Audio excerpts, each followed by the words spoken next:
Masakaw Camarines Sur.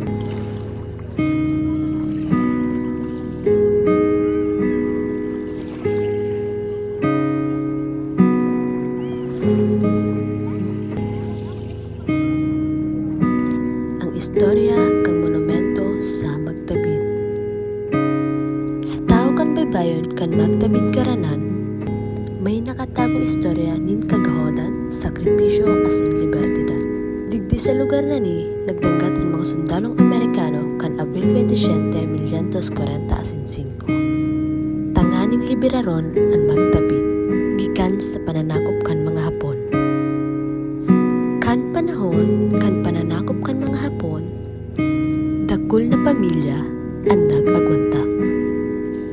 Dakula na waaran ning harong, pagkaon asin seguridad. Kada aldaw, panonin takot ang mga tawo.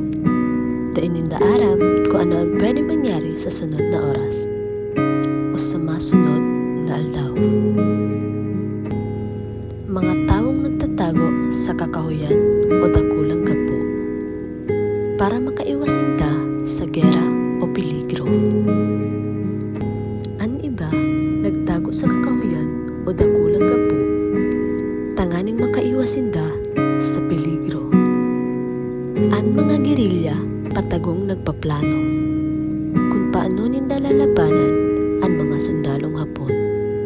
Maski delikado dahil sinda nagsusuko, gerilya na nagbabantay sa baybayon.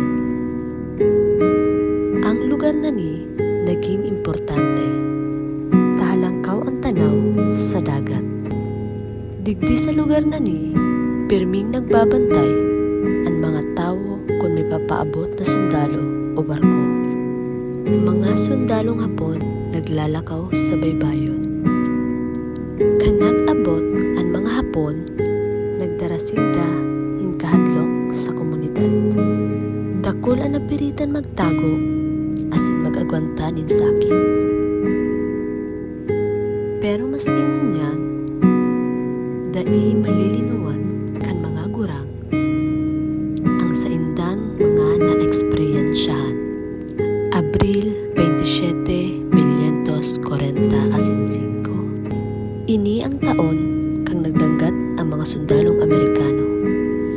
Pagdanggat kang mga sundalo, kan Abril 27, 1940 asin 5, nagbago ang dalagan kan kasaysayan.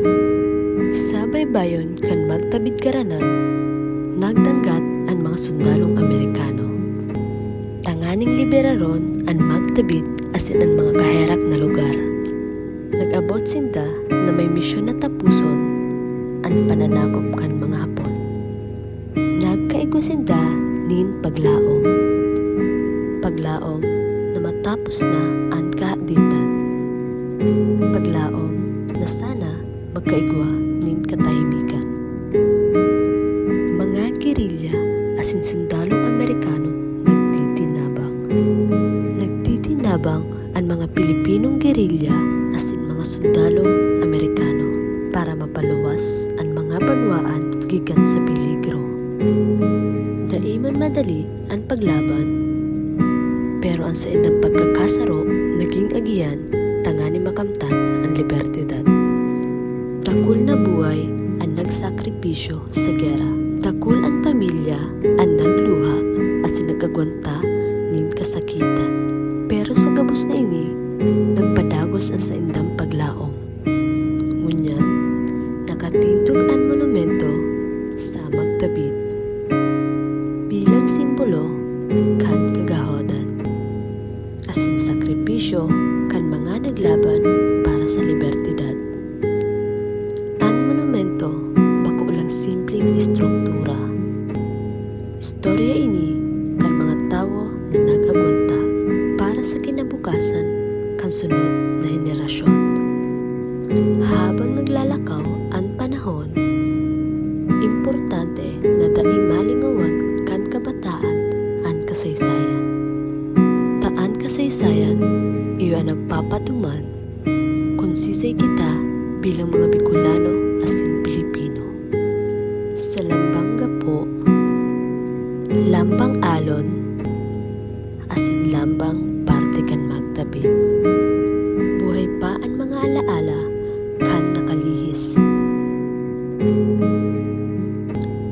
Nagsaro sa nagtaong istorya sa mo ay si Tatay Eric. Ano pong istorya manungod po sa monumento? Ang sabi kang mga gurang sako kanto mga panahon na kulang sila sa armas sa kahiling taman talaga kulang sila dawa anong bagay dawa gapo ginagamit nila para may laban lang sa mga kalaban na hapon. An Ages of Liberation, bakulang istorya kan gera. Istorya ini kan kagahodan. Paglaom, asin libertidad. Asin habang may mga tawong nagpapahalaga sa kasaysayan, padagos na mabubuhay ang alaala kan magtabid karanan. Ang istoryang kapanahonan, da ita dapat lingawan. Tadakol kitang mapupurot na adal digdi.